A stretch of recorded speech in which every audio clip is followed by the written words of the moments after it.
Buenos días, hermanos, sean bienvenidos a la iglesia Agape Aragón. Si podemos ponernos de pie, por favor, para hacer la lectura de la Biblia. Vamos a estar en Marcos 6, del 1 al 6. Salió Jesús de allí y vino a su tierra, y le seguían sus discípulos. Y llegando el día de reposo, comenzó a enseñar en la sinagoga. Y muchos oyéndole se admiraban y decían: ¿de dónde tiene estas cosas? ¿Y qué sabiduría es esta que le es dada, y estos milagros que por sus manos son hechos?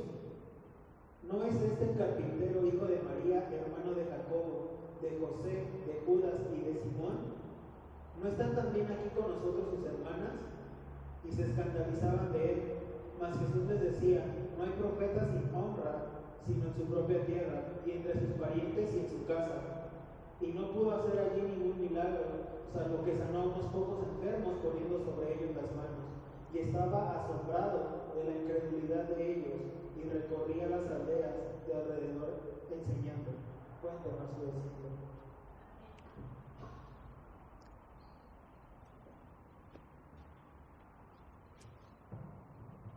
Ok, muchas gracias. Vamos a comenzar esta mañana gloriosa con una oración y una petición a Dios para su presencia aquí con nosotros, que Él abra su palabra a nuestras vidas. Amén. Amén. Dios Santo, damos gracias, Señor, a tu nombre. Nos permites estar aquí reunidos y pedimos, Señor, tu bendición sobre esta palabra, Señor. Dice tu palabra, que tu palabra es como una roca, como un fuego, Señor. Y a veces nuestros corazones están duros y necesitamos, Señor, que tú quebrantes a nuestro ser para rehacernos más a tu imagen y semejanza. Usa tu palabra esta mañana en esa manera. Pedimos en el nombre de Jesús. Y todos dijeron amén. Amén. Bueno, familia, estamos avanzando en nuestra serie de Marcos y hemos llegado al capítulo 6. Entonces, si quieren o si ya están en Marcos 6, vamos a comenzar con el mensaje para el día de hoy. Aquí en versículo 1 comienza una nueva etapa de la historia de Jesús. En esta parte de la historia, Jesús regresa a lo que se llama aquí sus tierras, ¿verdad? Sabemos dónde nació Jesús, ¿verdad? Conforme a las Escrituras y los otros relatos de la vida de Jesús, sabemos que Jesús nació en Belén. Jesús nació en Belén. Y ahora, como niño pequeño, él fue amenazado en su vida, entonces sus padres lo llevaron y su familia vivía un tiempo en Egipto. Jesús vivía en Egipto. Y después de que pasó la amenaza de la muerte, Jesús y su familia regresó a Nazaret, que está en la región de Galilea. Y aquí es donde Jesús regresa el día de hoy a su propia tierra, o a su propio pueblo, digamos, aunque no haya nacido en Nazaret como tal, él es conocido muchas veces como Jesús el Nazareno, Jesús de Nazaret, porque él pasaba la mayor parte de su vida como niño y su crianza en este pueblo de Nazaret. ¿Cómo son los pueblos? A comparación a las ciudades. En las ciudades somos un poco más fríos, ¿verdad? A lo mejor nos ignoramos un poco más. Pero hay tanta gente pasando y tantas cosas pasando a nuestro alrededor que no es posible, viviendo en la ciudad, reconocer la multitud a nuestro alrededor. Sin embargo, cuando tú vives en un pueblo, las cosas son un poco distintas, ¿verdad? Tienes un poco más de tiempo, el lujo del tiempo que a veces no tienes viviendo en la ciudad. Entonces puedes salir a la calle, saludar a tu vecino y todos en una manera se conocen en el pueblo. O así decimos, ¿verdad? Así decimos. Entonces, Nazaret era uno de estos pueblos pequeños donde todos se conocían, entre comillas. ¿O sí? Es cierto que Jesús conoció muy bien a Nazaret, pero la pregunta es esta para nosotros esta mañana. Si Nazaret conoció a Jesús, ¿verdad? Y no solamente si ellos conocieran a Jesús, sino que también nosotros el día de hoy, si nosotros conocemos a Jesús, ¿verdad? Es una cosa ciertamente saber de Jesús, saber hechos al respecto de quién es Jesucristo. Ciertamente todo Nazaret sabía quiénes eran sus padres, quiénes eran sus hermanos, en qué ocupación había estado empleado Jesús, cuál era su casa. Pero ¿qué creen? Conocer una persona a fondo no es saber sus datos personales, ¿verdad? A lo contrario de lo que creen los grandes gigantes de la tecnología hoy en día. Creen que nos conocen. ¿Por qué? Poseen nuestros datos personales. Pero a la vez, ¿qué realmente conocen de nosotros? ¿Y qué realmente conoció Nazaret de Jesús? ¿Verdad? Porque cuando tú conozcas a Jesús de verdad, ¿cuál es la respuesta más natural, más normal que sale de ti? ¿Cómo respondes a la verdad de quién es Jesucristo? Bueno, cuando uno lo reconozca, lo tiene que aceptar, lo tiene que amar, lo tiene que adorar. Pero bueno, aquí en nuestra historia esta mañana, así no es como Nazaret recibió a Jesucristo, ¿verdad? Entonces, evidentemente, Nazaret no conoció a Jesús, ¿verdad? La pregunta es esta: si tú esta mañana, si tú conozcas de verdad este Jesucristo. Amén. Bueno, vamos a comenzar con el mensaje esta mañana, versículo 2. Y aquí tenemos el día del reposo, el Shabbat. Y Jesús está actualmente en la historia, en su pueblo, en Nazaret, entre sus familiares, entre sus conocidos, y él entra a la sinagoga. Y ahora, esta sinagoga, si pensamos, esta fue una sinagoga muy conocida para Jesús. Esta era la sinagoga de su niñez.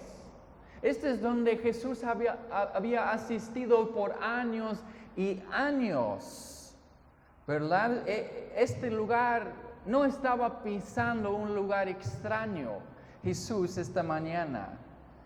Entonces, ahora que Jesús entra a la sinagoga es igual. La sinagoga a lo mejor era la misma que siempre había sido desde la niñez de Jesús hasta ahora. Pero ¿qué ha cambiado? Ahora Jesús es grande, ¿no? Ahora Jesús era diferente. Jesús era no un carpintero, ya era un rabí, ¿verdad? Ahora tenía discípulos que iban con él. Y ahora él tenía una misión que había comenzado. Él salía y estaba compartiendo un mensaje a todo Israel.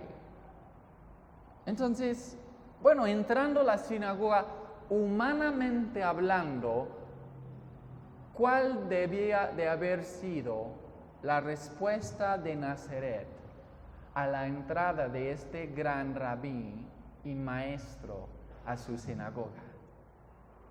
¿Cómo debieron de haber recibido a Jesús las personas de Nazaret? Bueno, uno pensara, humanamente hablando, uno pensara que cuando regresara el héroe del pueblo, que el pueblo celebrara, ¿verdad? Que todo el pueblo hubiera recibido y honrado a esa persona por quien había convertido, que había logrado. Y por lo mínimo lo que uno esperara del pueblo es un poco de reconocimiento. Pero si Nazaret no conoció a Dios, ¿cómo va a reconocer a Jesucristo? ¿Verdad? Y ahora, espiritualmente hablando, ahora es en otro sentido hablamos.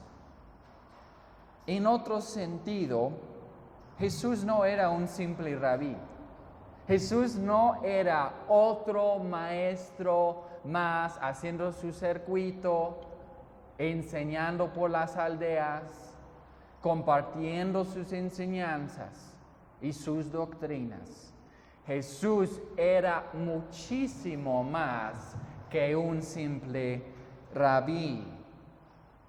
¿Quién era Jesucristo? Jesucristo es Dios, el Hijo de Dios. Entonces, el pueblo, su propio pueblo, su gente, hubiera sido el primero en reconocer la verdad de quién era Jesucristo. Ellos hubieran estado al tanto. Hubieran dicho, wow, Emmanuel, Dios con nosotros. ¡Qué milagro! ¡Qué maravilla es esto! En lugar de simplemente admirar a Jesucristo, ellos hubieran inclinado y adorado a Jesucristo. ¿Verdad? Pero bueno, ¿cómo responden? Dice, muchos oyéndole se admiraban. Yo quiero imaginar esa pequeña sinagoga llena de personas. O sea, el rabí Jesucristo ha llegado, ¿verdad? Es uno de los nuestros, pero ahora es alguien grande, es alguien conocido, es alguien famoso. Y sus respuestas eran interesantes. Dice que se admiraban a Jesús. ¿Por qué? Por lo que Él decía, por lo que Él hacía, ciertamente. Era diferente a los demás quienes compartían en la sinagoga. Dice, este sí habla con autoridad. Y no solamente eso, sino en otras partes de Marcos hemos visto, hasta los demonios le hacen caso. Con una palabra o con un toque, Jesús cambia todo. Y eso inspiraría un poco de admiración. ¿Quién puede hacer eso? Pues muy pocos. Pero ¿qué creen? No es suficiente simplemente admirar a Jesucristo. No es suficiente. Debemos de adorar a Jesucristo, no admirar a Él. Y ahora, ciertamente Nazaret pudo reconocer algo diferente de Jesús, hasta que se admiraban y hablaban diciendo que ¿de dónde tiene estas cosas? ¿Dónde lo consiguió? ¿Cómo lo aprendió? ¿Dónde viajó? ¿Bajo quién estudió? ¿A cuál universidad se fue? ¿En qué momento? Ellos reconocen algo diferente de Jesucristo, pero lo que no reconocen es la fuente de donde proviene, el origen verdadero de Jesucristo y la identidad verdadera. Y eso es un gran problema. ¿Por qué? Tú puedes saber de Dios sin conocer a Dios. Es evidente que el pueblo de Nazaret caía en eso. ¿Por qué? Dice, ¿de dónde?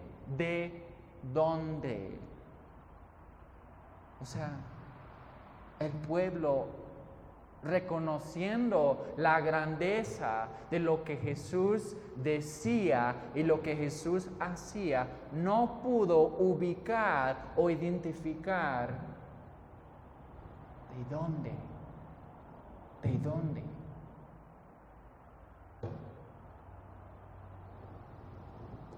Versículo 3 dice, no es aquí, no es el carpintero, ¿no? Ahora versículo 2 dice, y estos milagros que por sus manos son hechos. O sea, Jesús, presentándose en Nazaret, se presentó con un mensaje, pero se presentó con respaldo. Jesús hacía las cosas que Dios hacía y Jesús decía las cosas que Dios decía. Ambos van a la mano. Si tú nada más hablas el Evangelio y hablas, pero no vives el Evangelio, ¿qué autoridad tendrás en tu vida y qué darás a conocer a aquellos que te están viendo y escuchando? Tus palabras caerán huecas sobre sus oídos si no ven algo diferente en ti. Pero en Jesucristo sí vieron algo diferente, tan diferente que dicen, bueno, por sus manos, estos milagros, estos dichos, ¿dónde vienen? Este es el carpintero. O sea, nosotros tenemos sus muebles en nuestras casas. Tenemos sus obras carpinteras con nosotros. Conocemos sus obras. Pero estas obras de sus manos. O sea, algunos alcanzan a ver lo natural de Jesús. Algunos conocen, bueno, era un judío, vivió en Israel en el primer siglo, causó un escándalo entre los judíos y ellos lo mataran, lo crucificaran. Y les pregunta, si crees en Jesucristo, ¿y qué dicen? Sí, creo en Jesucristo, existió, vivió, sí. O sea, entienden, comprenden lo natural de quién era Jesucristo como hombre. Así igual a Nazaret aquí. Ellos alcanzaran a ver, lo que pudieran tocar de Jesucristo, que era su obra natural. Pero una vez que Él vino con nuevas obras espirituales, obras sobrenaturales, fue en ese punto donde se perdió el pueblo de Nazaret. O sea, me imagino el pueblo, o sea, este carpintero. O sea, todos conocimos a Chucho, el Chucho que vivía ahí al final de la calle. Sí, es el carpintero ese tipo. Hace bien sus muebles, trabaja duro, tiene buen material, entonces salen bien sus obras. Pero, ¿era carpintero? Sí. ¿Era un rabí? Sí. Pero era mucho más que un simple carpintero y un simple rabí. Era mucho más. Para esta gente, este pueblo, ellos estaban viendo a Jesucristo humanamente, carnalmente.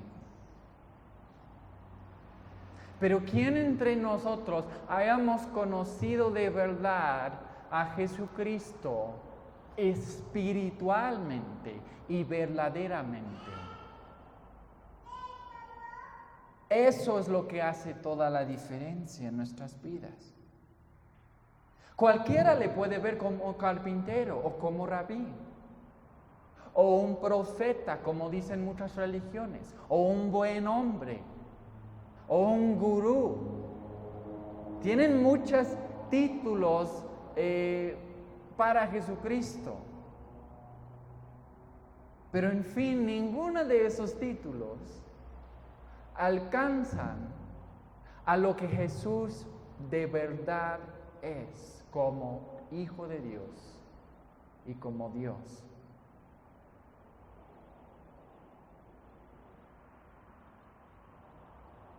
En un sentido, el pueblo tenía la razón. ¿Por qué? Identificaran a Jesucristo, conocieran a Jesucristo, sí, pero carnalmente, humanamente. Ellos conocieran a Jesucristo en su naturaleza humana, que sí tenía naturaleza humana, es cierto. No se equivocaran en ese sentido, pero se equivocaran en el sentido que eso no fue todo y no fue suficiente de quién realmente era Jesucristo. También tenía otra naturaleza Jesús, uno que les había sido oculta por todos los años que Él había convivido entre ellos. Pero si tuvieran los ojos espirituales, si tuvieran los oídos espirituales abiertos, hubieran visto claramente este hombre que ha vivido entre nosotros, que nosotros conocemos, no es quien creíamos que era. Es mucho más. ¿Y tú? ¿Por cuánto tiempo en tu vida has creído que has conocido a Jesucristo?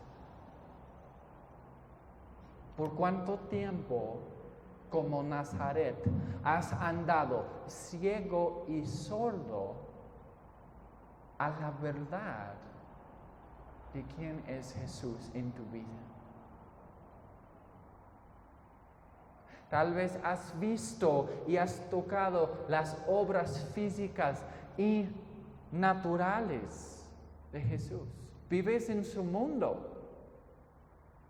Te ocupas de su gravedad. Te presta su aire. Te presta su agua, su alimento. Estas son obras físicas, obras terrenales, temporales de Jesucristo. Pero ¿has de verdad conocido la obra divina, la obra sobrenatural de Jesucristo? ¿O es nada más Jesucristo clavado en una cruz, un evento histórico para ti? Un suceso más adentro de la historia de los judíos, de Israel. ¿O de verdad comprendes esa obra en todo su significado como Dios lo quiere? Ahora dice aquí, hijo de María.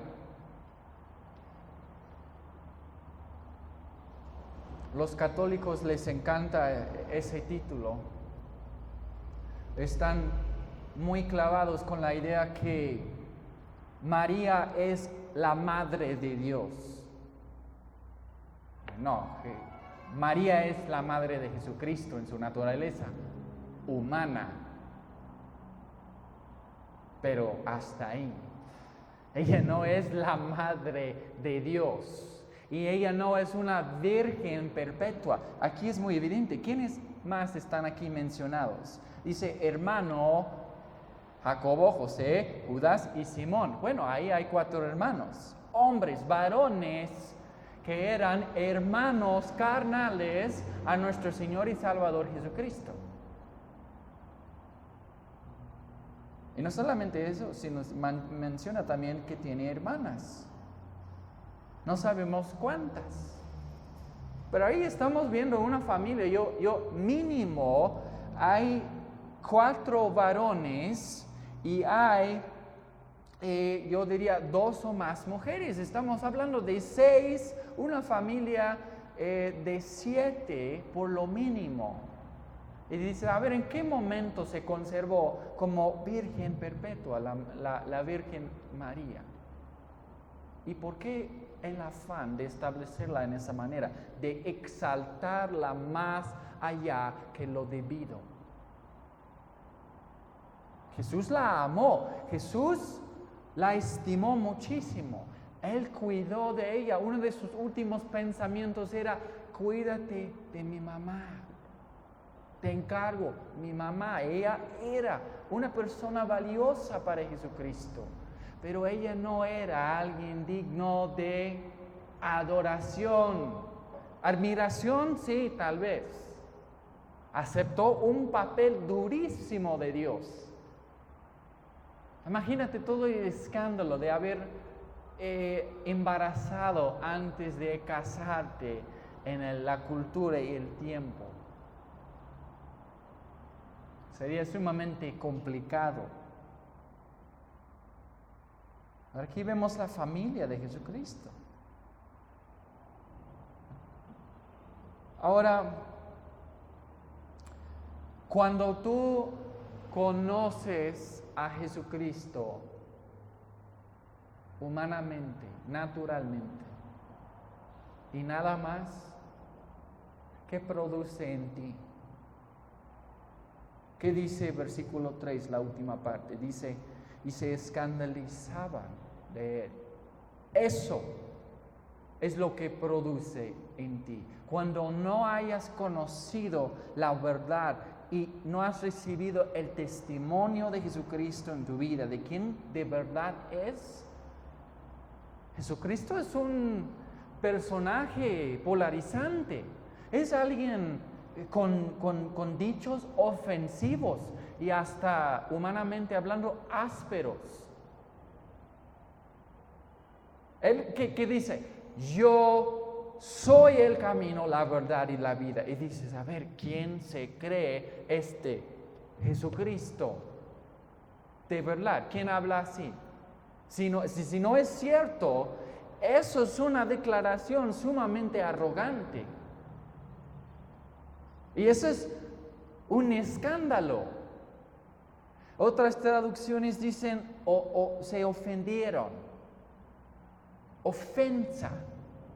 Ofensa es lo que produce cuando tú no hayas conocido a Jesucristo y quién es. ¿Y qué dijo Jesucristo en los demás evangelios? Bienaventurado aquel que no se ofenda por mi causa. ¿Por qué? ¿Por qué tanta énfasis en la ofensa? Porque Jesús polariza y provoca escándalo y ofensa. No es una persona neutral con quien puede ser cuates. No es un profeta más, no es un gurú más, no es un hombre más. Y Él no deja la libertad de verlo de esa manera. Algunos quieren decir esas cosas de Jesucristo. Y yo digo, ay, ¿has leído el Evangelio? ¿Has leído la Biblia? Porque Jesucristo o te va a ofender y te va a lastimar, o te vas a inclinar y quebrantar ante Él bajo el reconocimiento y la revelación de quién es. No puedes estar tibio con Jesucristo.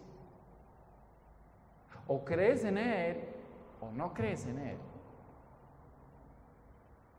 Las cosas que Él decía y hacía, ningún otro hombre, si fuéramos a hablar y hacer como Jesús, no nos llamarías un buen hombre, no nos llamarías un buen maestro, un profeta de Dios.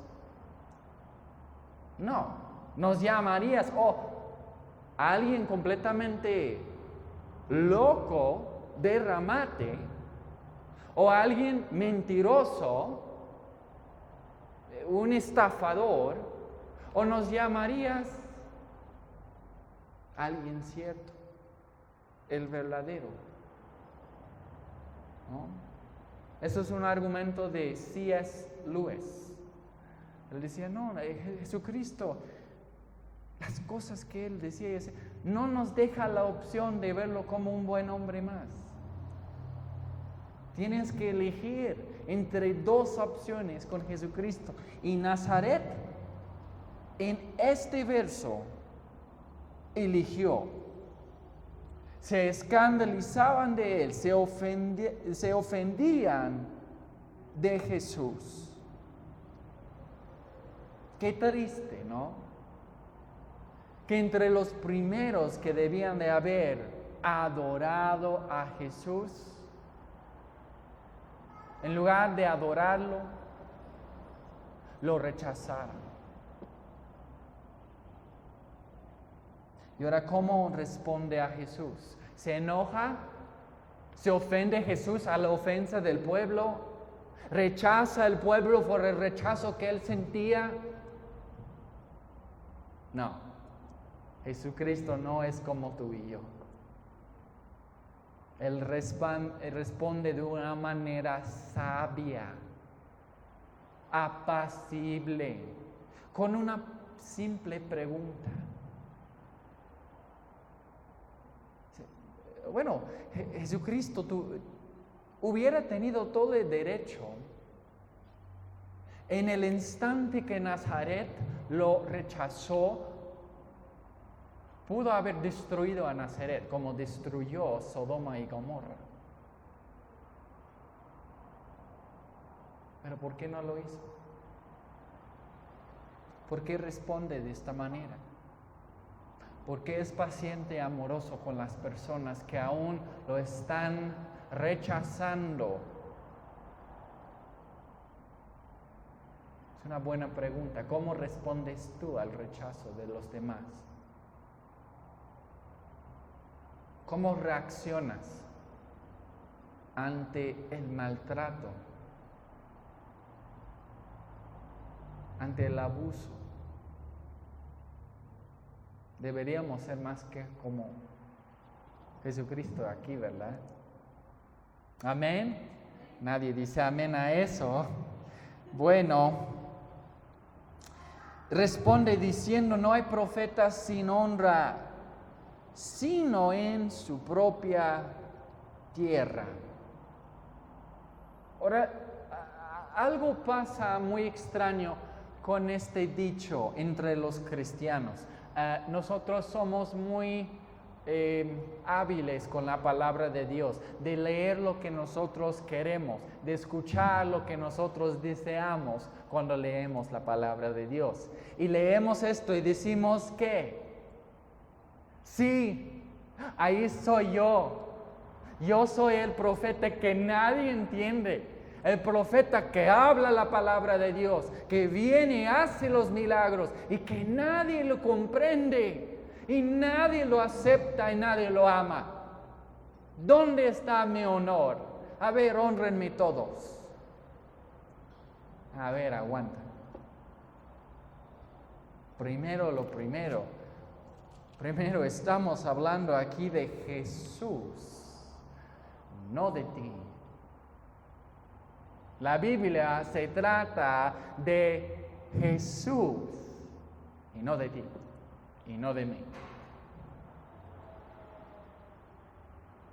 Puede ser nada más, la gente te rechaza o te menosprecia porque tú eres un grosero, porque tú eres un malo y simplemente caes mal a la gente. Por eso. Puede ser. Entonces tenemos que aplicar esto en su orden correcta, en su interpretación correcta. Primero, lo aplicamos a Jesucristo.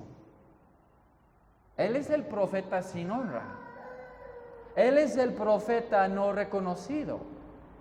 Y ahora, segundo, por toda la historia de la Biblia vemos a quienes más fueran rechazados, sino los profetas, los varones de Dios que hablaran la palabra de Dios, tampoco fueran recibidos por el pueblo de Dios. Y hasta el último, si es que nos quede, hay una aplicación, interpretación para tú y yo. Que si de verdad somos cristianos y si de verdad estamos hablando la palabra de Dios y si de verdad no nos reciben, entonces ahí pues tal vez hay una cierta similitud para nosotros. Hay un modo en cual tú y yo podemos compartir en el rechazo que Jesús recibió. Pero no es ningún rechazo comparado con Jesucristo. Aún hasta los mártires que fueron crucificados como Jesús, ellos no contaran dignos su muerte con la muerte de Jesucristo, no contaran su sufrimiento igual al sufrimiento de su Señor. Y la leyenda del apóstol Pedro es que él decía eso ante su muerte. La leyenda va que antes de ser crucificado Pedro, él pidió que fuera crucificado en revés, que él fuera crucificado con los pies arriba y la cabeza abajo, para que su muerte no similara a la muerte de su Señor. Pero él dice, yo no soy digno, yo no soy nadie para ser comparado con Jesucristo. Yo no quiero en ninguna manera morir como Él. Por si acaso robe la gloria y la honra que a Él le corresponde. Tú piensas así, ¿verdad? Tú piensas, ay sí, yo soy el profeta sin honra en mi casa. Nadie me recibe. Todos me rechazan. No. Ahora, ¿qué significa esto? Bueno, antes de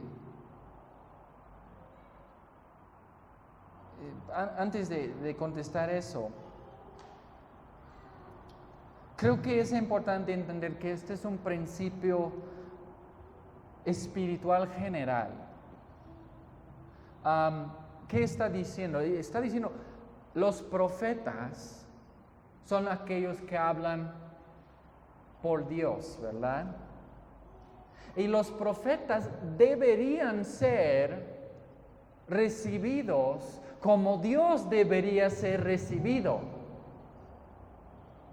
¿verdad? Son recibidos, son mandados por Dios al pueblo de Dios. Y una vez llegando al pueblo de Dios, la esperanza, la expectativa es que ellos con la palabra de Dios serán también recibidos como mensajeros de Dios. O sea, eso es su honor. Esa es la honra del profeta. La honra del profeta no es que aplaudan todos al profeta. Muchas gracias por la palabra. Eres un hombre increíble, te amamos. No es para el hombre.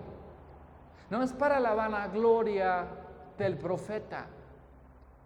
La honra del profeta es que reciban simplemente la palabra de Dios como es, como la palabra de Dios y no como otra cosa. Pero frecuentemente, ¿qué pasa con el profeta? O más bien, ¿qué pasa con Dios? Frecuentemente son rechazados por la gente. Son rechazados por el pueblo, por la familia en particular. O sea, la familia, porque convivimos tanto con ella cree que conoce.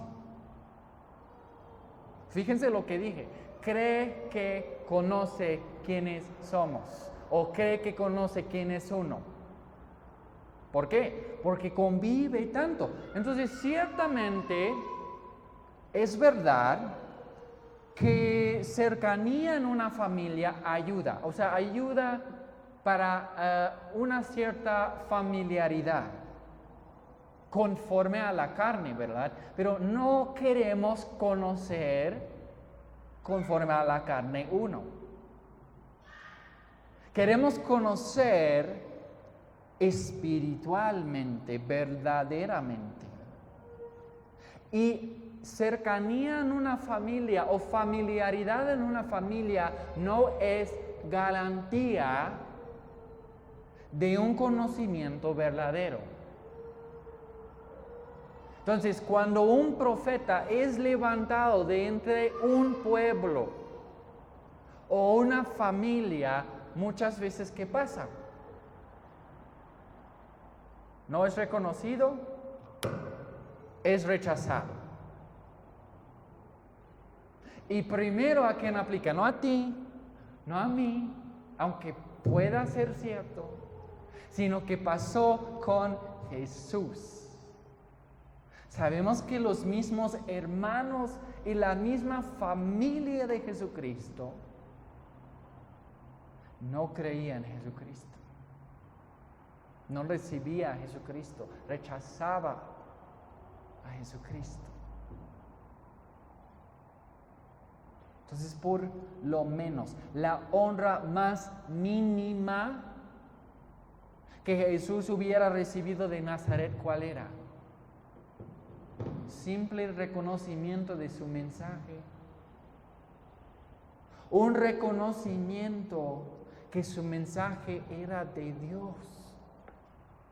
Que Él había sido mandado por Dios. Pero en lugar de ver la fuente, el origen, vieron el hombre y su humanidad.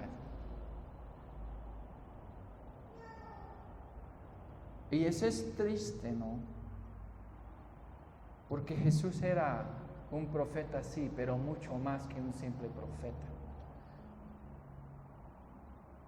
En el Antiguo Testamento, quiero que vayamos a Deuteronomio 18.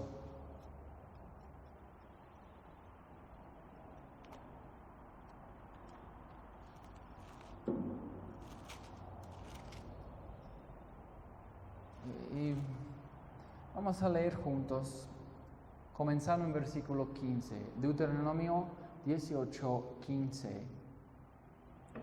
Este es Moisés hablando al pueblo de Israel y él está despidiéndose porque está a punto de morir. Y dice lo siguiente, la palabra de Dios: profeta de en medio de ti, de tus hermanos, como yo te levantará el Señor tu Dios, y a él oirán, conforme a todo que pediste al Señor tu Dios en Horeb el día de la asamblea, diciendo: no vuelva yo a oír la voz del Señor mi Dios, ni vea yo más este gran fuego, para que yo no muera.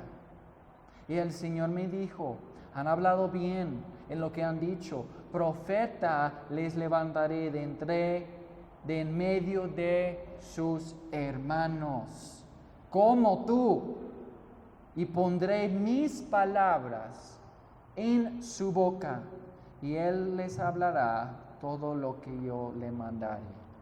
Eso es la promesa de Dios para el pueblo de Dios. Dios prometió al pueblo de Israel que un día iba a levantar un profeta de Dios de entre el pueblo de Dios. Dice aquí: de entre sus hermanos, un hombre como tú. Ahí lo debieron de haber leído los de Nazaret. Ahí deberían de haber estado buscando este profeta entre Israel. Es decir, ¿dónde está el hombre de Dios? ¿Dónde está quien llegará? ¿Quién nos dirá la palabra de Dios? ¿Quién es este? ¿Cuál entre nosotros es? ¿Quién es distinto? ¿Quién se destaca de entre la multitud? ¿Quién hablará por el Señor? Pero en lugar de creer esta palabra, Nazaret no creyó a Dios. Ahora, ese es el problema, ¿no? Vayamos rápidamente a Juan 7. Juan 7 y verso 40. Ahora, yo sé que no debo de estar leyendo de los demás evangelios, pero este es un punto importante para nuestra historia el día de hoy. Dice Juan 7, 40, dice lo siguiente, la palabra de Dios. Entonces, algunos de la multitud, oyendo estas palabras, decían: verdaderamente este es el profeta. Y otros decían: este es el Cristo. Pero algunos decían: ¿de Galilea ha de venir el Cristo? ¿No dice la Escritura del linaje de David y de la aldea de Belén, de donde era David, ha de venir el Cristo? Hubo entonces disensión entre la gente a causa de él. Y algunos de ellos querían prenderle, pero ninguno le echó mano.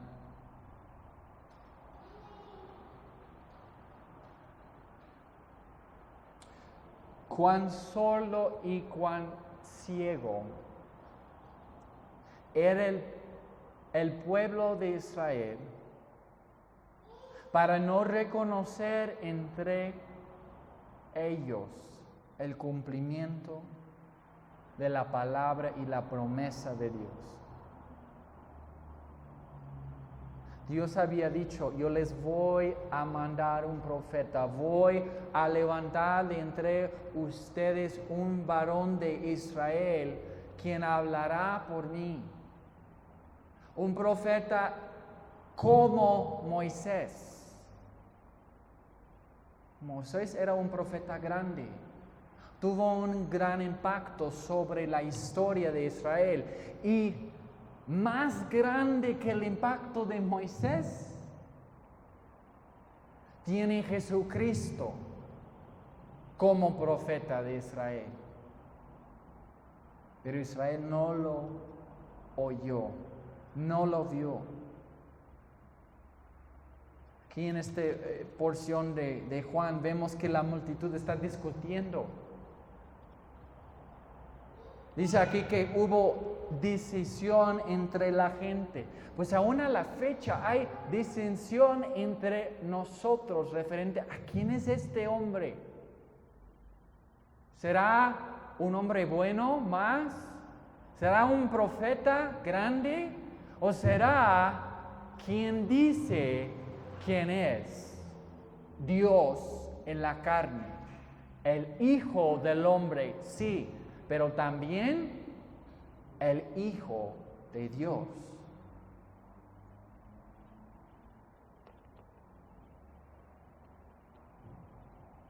Entonces Israel y Nazaret perdieran el Salvador ante sus ojos. Acompáñame de vuelta a Marcos 6.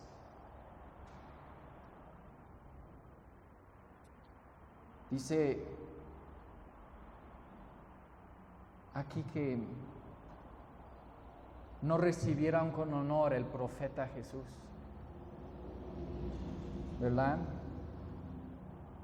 ¿Por qué no recibieran a Jesús? No recibieran a Jesús porque no creyó Israel en Dios. No creyó Nazaret en Dios. Y esa es una declaración extraña y extraordinaria. Es decir, el pueblo de Dios en la sinagoga, en la casa de Dios, escuchando la palabra de Dios, viendo el hombre de Dios, el Hijo de Dios, no cree en Dios. Eso es asombroso. ¿Cómo que Dios puede hablar tanto y hacer tanto en nuestras vidas y aún así no creemos en quién es Él y qué está diciendo a nosotros? ¿Cómo somos como Israel? ¿Cómo somos como Nazaret? Ahí está el profeta en medio de nosotros, el Salvador. Y no lo reconocemos, no lo honramos. A lo mejor lo admiramos de lejos, pero no nos acercamos para adorarlo. No lo recibimos dignamente. Lo mínimo que podemos hacer es lo que hizo Nazaret, admirarlo. Pero lo más que debemos de hacer es adorarlo. Y no lo hacemos. Familia, esta parte es dura. Nosotros somos la familia incrédula. No somos el profeta no reconocido y no honrado. Tú y yo somos la familia incrédula. Aquí este dicho que da Jesucristo, donde habla, el profeta es sin honra en su tierra, entre sus parientes, en su casa. Nosotros somos esa familia incrédula. ¿Qué dice en otra parte del Evangelio? Él vino a los suyos, mas los suyos no lo recibieron. No solamente no lo recibimos, sino que no lo conocimos, sino que lo matamos, sino que lo crucificamos. nosotros somos la familia incrédula. Lo asombroso de esto, de esta declaración, ya no somos víctimas. Tú y yo no somos víctimas. Ningún hombre es víctima. No somos el santo sufrido que nos creemos, sino más bien somos el pueblo incrédulo y la familia incrédula de Jesucristo.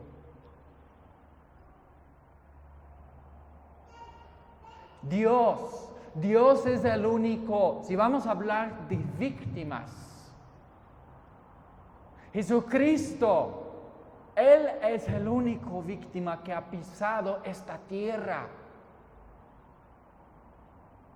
Aún los que pasan o que vivan las peores atrocidades en esta tierra, que sufren increíblemente, injustamente, no son víctimas a comparación a Jesucristo. Ningún hombre, ninguna mujer, ningún niño es víctima. Nosotros fuimos los responsables por rechazar y crucificar a Dios. ¿Y dónde está el víctima ahí?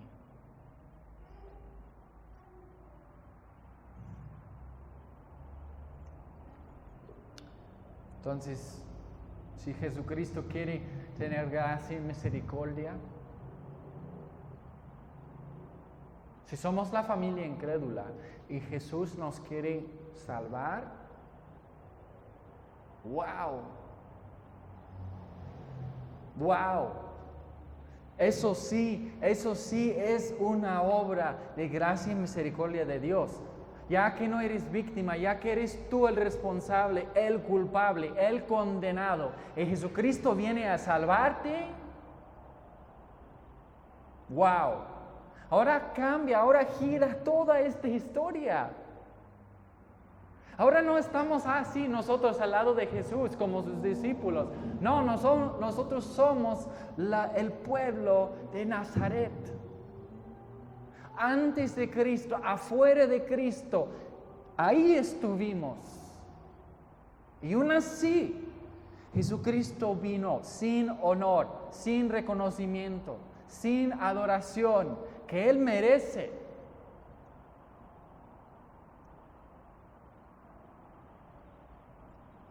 Ahora vamos a leer versículo 5, esto es otro punto muy importante. Dice que Él no pudo hacer ahí ningún milagro, salvo sanó a unos pocos enfermos. También cuando leemos este versículo, hay una gran tenencia mala en distorsionar el significado y interpretar erróneamente este verso. Y particularmente debido a lo que se llama los sanadores de la fe hoy en día, aquellos hombres que son carismáticos, generalmente que creen en los dones del Espíritu Santo, del carisma hoy en día, que cree que profesan tener el don de sanidad, que usan muchísimo este verso y lo distorsionan. ¿Cómo lo distorsionan? Dicen, bueno, ellos no pueden sanar por la incredulidad de la audiencia. Llegan a un lugar y predican y hacen su show. Al final es tiempo de sanar. Hay gente enferma, hay gente con problemas y ¿qué creen? De repente no pueden. ¿Por qué? Porque la audiencia es incrédula. Porque la audiencia no cree en el profeta de Dios.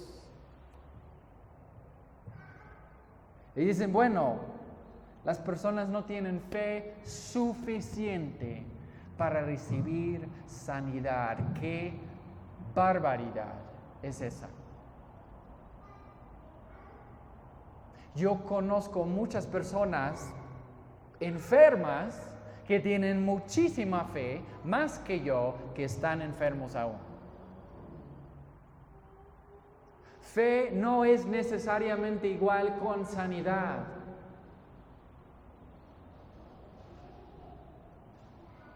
No es que Jesús no pudo hacer un milagro. Yo sé que en nuestras traducciones dice eso, dice no pudo hacer, pero tenemos que recordar lo demás de las Escrituras. Tenemos que recordar lo demás de la revelación de Dios y recordar quién es este Jesucristo. Este Jesucristo es el Señor soberano sobre toda la tierra. Es el Rey exaltado sobre todo y todos en el universo.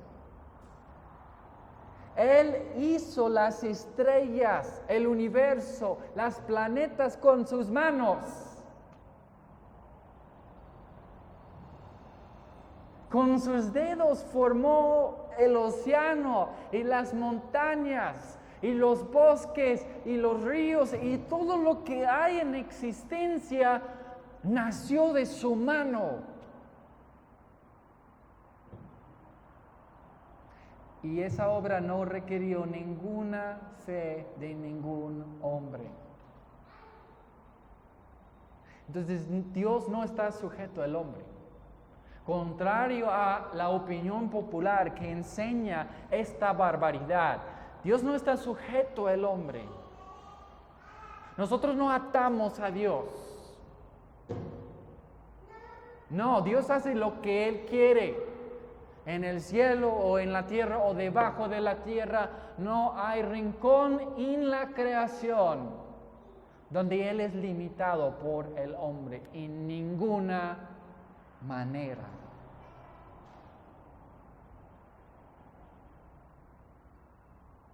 Quiero hablar ahora de qué significa entonces. Bueno, hablamos de lo que no significa eso, ¿verdad? Pero ahora aquí, ¿qué significa aquí que dice Él no pudo hacer ningún milagro?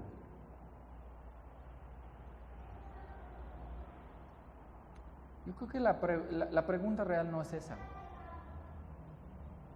La cuestión aquí es que Jesús, anterior a este evento, había sanado muchas personas que no tenían fe, ¿verdad? Hablamos de la mujer, de la niña que había muerto. ¿Qué fe tuvo la niña? Ninguna. O el hombre endemoniado, ¿cuánta fe tenía? O los leprosos, o los paralíticos, o la gente enferma. Realmente venían todas las multitudes en pos de Jesús porque tenían fe en Jesús, por eso los sanaba. No. Entonces, ¿por qué Jesús sanó a unos y no sanó a otros? Es lo mismo de preguntar por qué Dios salva a unos y no salva a otros. ¿Por qué? ¿Por qué? ¿Por qué? ¿Quién eres tú de poner tu dedote en la cara de Dios y preguntarle por qué hace lo que hace? Esa es la respuesta. Sencilla, ¿no? Más bien, ¿quién eres tú para cuestionar a Dios? Comencemos donde debemos de comenzar. ¿Quién es Dios? 1. 2. ¿Quién es el hombre? Por eso aclara muchísimas cosas. Y ahora después, ¿por qué Dios hace lo que hace cuando vivía Jesús? ¿O por qué Dios hacía lo que hacía durante todos los siglos de la iglesia? ¿O por qué Dios está haciendo lo que está haciendo ahora? ¿O por qué Dios no hace lo que no está haciendo hoy en día? ¿Por qué coronavirus? ¿Por qué la ébola? ¿Por qué SIDA? ¿Por qué cáncer? ¿Por qué? Familia, en los milagros de Jesucristo hay un propósito más grande que una simple sanidad. Jesús no sanaba simplemente por sanar. ¿Por qué Jesús sanaba? ¿Por qué Jesús hacía milagros? ¿No era para dar a conocer quién era Dios?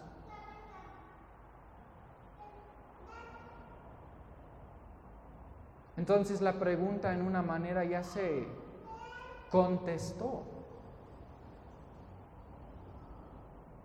Los milagros, las maravillas de Dios establecen y confirman el profeta de Dios, el mensajero de Dios. Nos testifican de quién es Dios, cómo es Dios. Entonces, si Él sanó o salvó a Nazaret, o si Él condenó y rechazó a Nazaret, eso fue conforme al plan y propósito de Dios.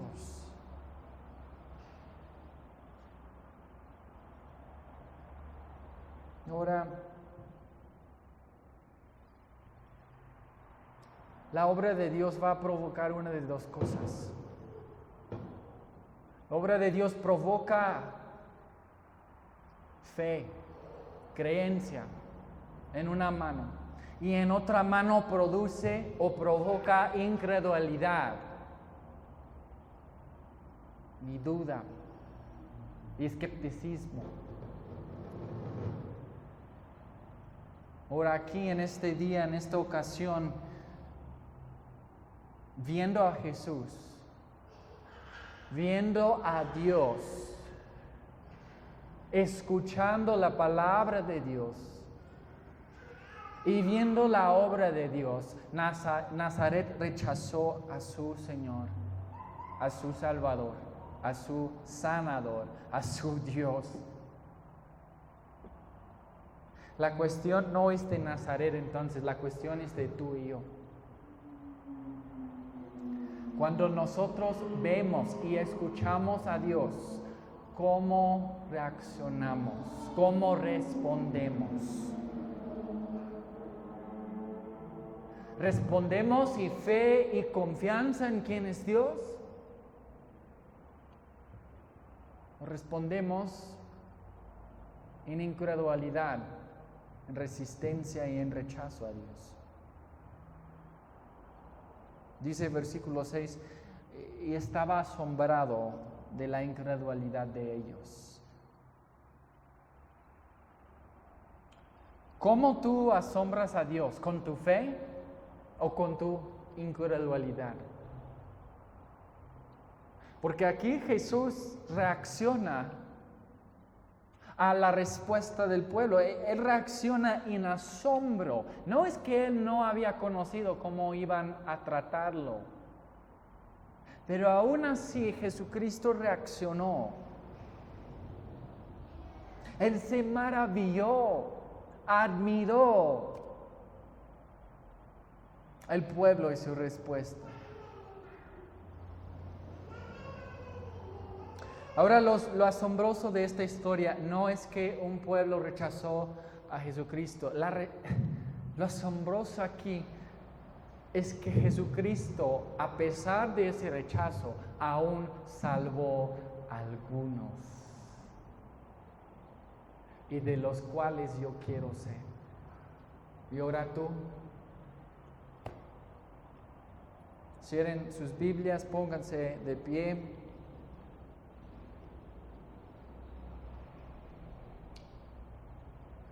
¿Cómo maravillas al Señor? ¿Con tu gran fe o con tu gran incredulidad?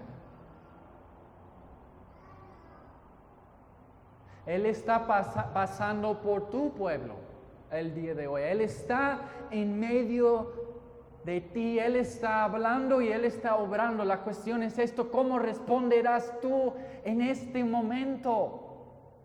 ¿A quién es Jesucristo? ¿Crees y confías en Él? Él es más que un simple carpintero. Él es más que un simple rabí. Él es Dios de los dioses. Él es Señor de señores y Rey de reyes. ¿Tú lo crees? ¿Tú lo creerás? ¿Tú lo confiarás en esta mañana? ¿O lo resistirás y lo rechazarás? Vamos a orar y cerrar esta mañana. Gracias, Señor, por esta tu palabra. Gracias por tu amor, por tu gracia y tu misericordia hacia gente tan no merecedora de ti.